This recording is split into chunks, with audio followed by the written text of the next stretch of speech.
Okay, well, I think you can see it. It's pretty well been dusted pretty hard, and it's starting to sweat through the sides, which are always a little thinner.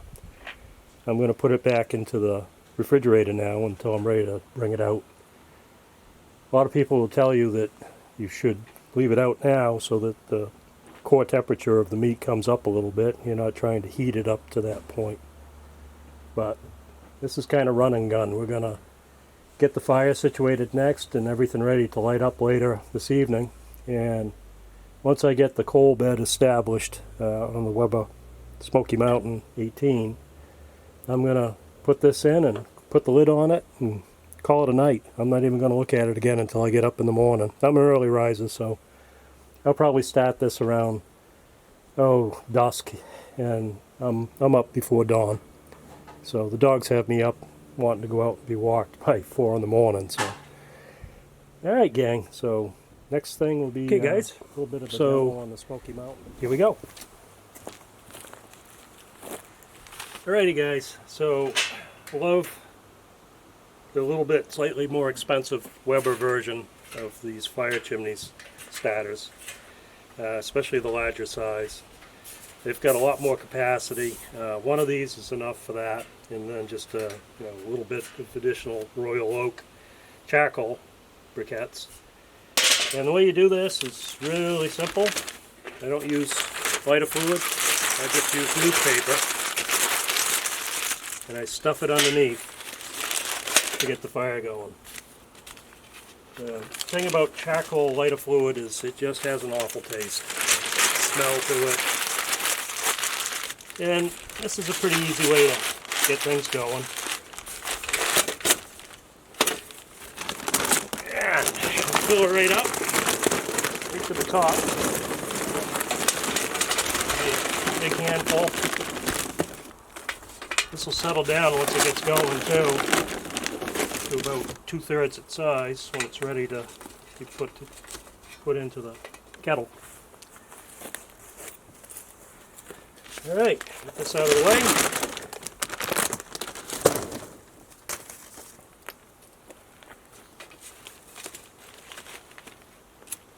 Trusty lighter.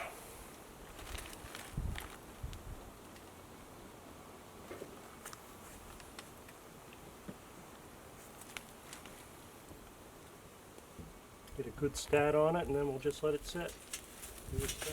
Normally I do that on top of one of these, but just for sake of ease and videoing this, I thought I'd just get it going this way.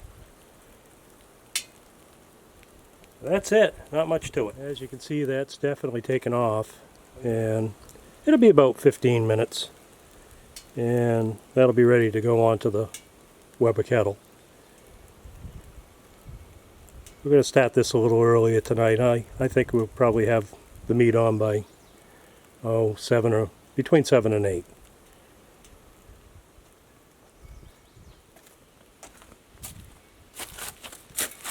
Okay, guys, this is the Weber Smoky Mountain 18, which is they're mid-size. They have a smaller version and they have a larger version, a 22-inch. I think the small version is 12 or something like that. It's pretty small.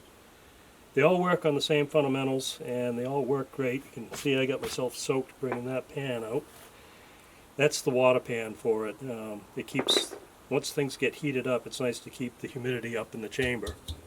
And I'll probably fill that right close to the brim when I put it on there. Right now it's just about halfway full. So these come apart. Here's the top section, the middle section,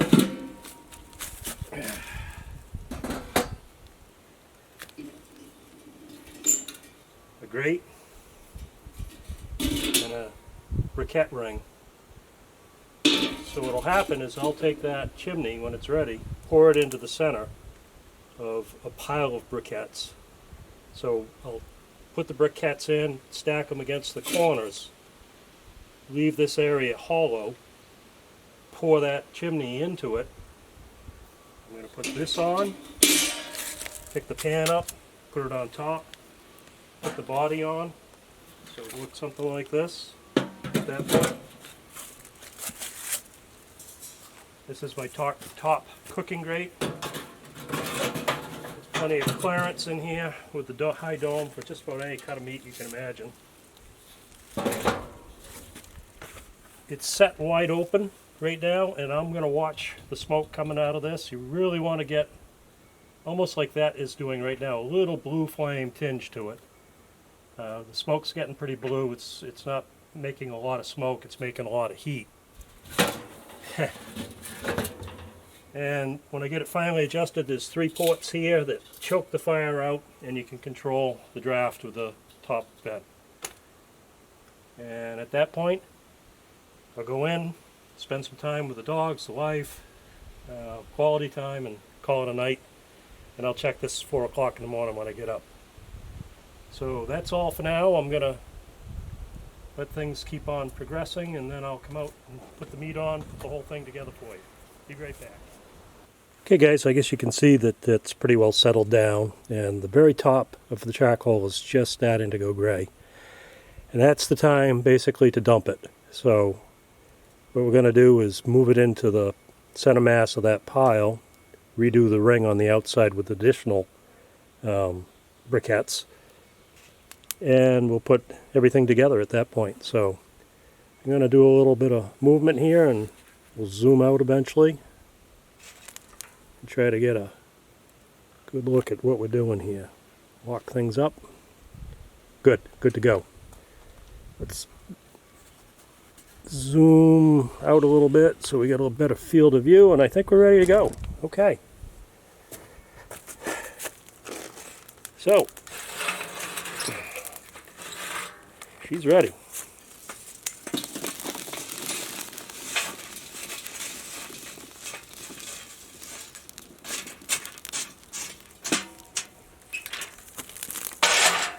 Nice pile of briquettes.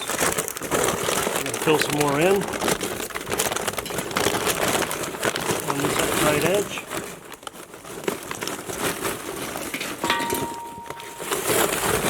That's about the max. Kind of settle this guy in. Drip pan goes on next. And we're a little bit off balance here. Looks like. Well, that's an issue. I have to prop that up.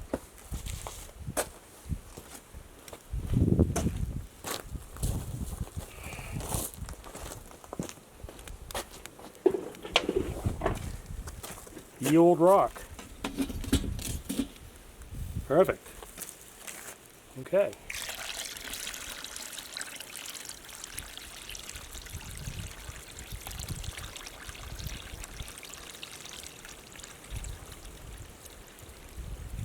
That is about as much as I can get in there.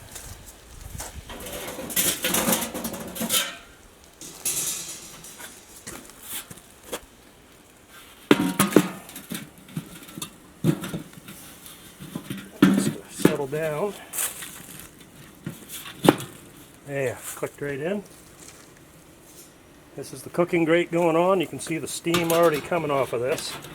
The smoke.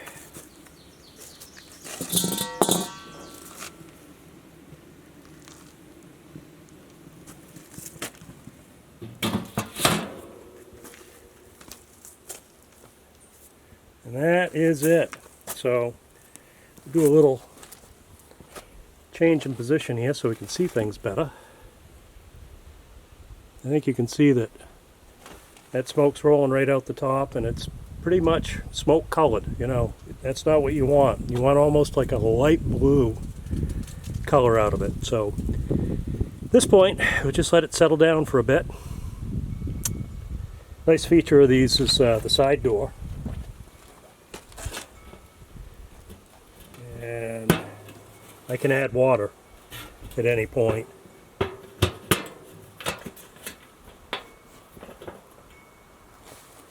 So that drip pan will probably go about 3 hours and need a recharge, and things will settle down.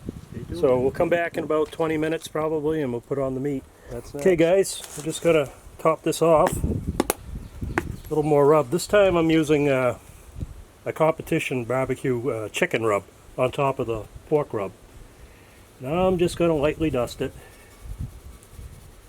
I like the combination of the two.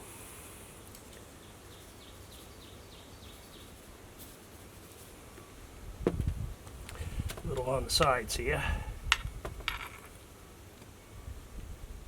We'll get this on. That baby is everything's throttled back to 2/3. It's calming down.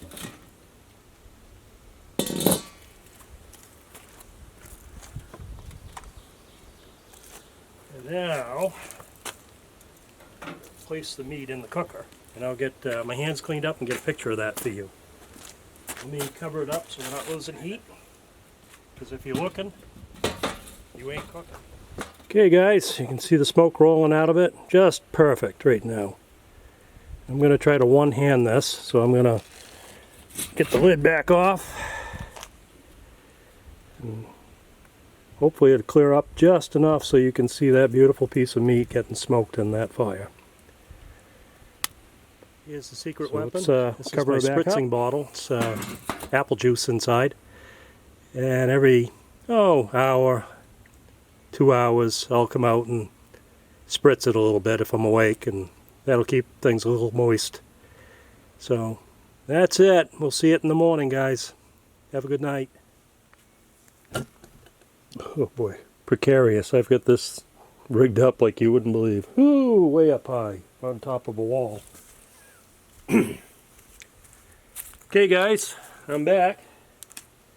Got the famous spritz bottle, and it's been about an hour.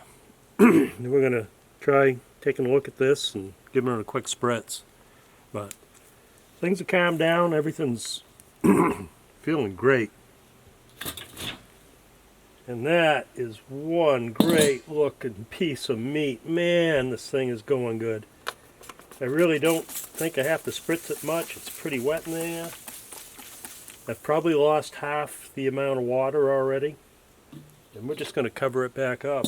I don't know if you can see that well, but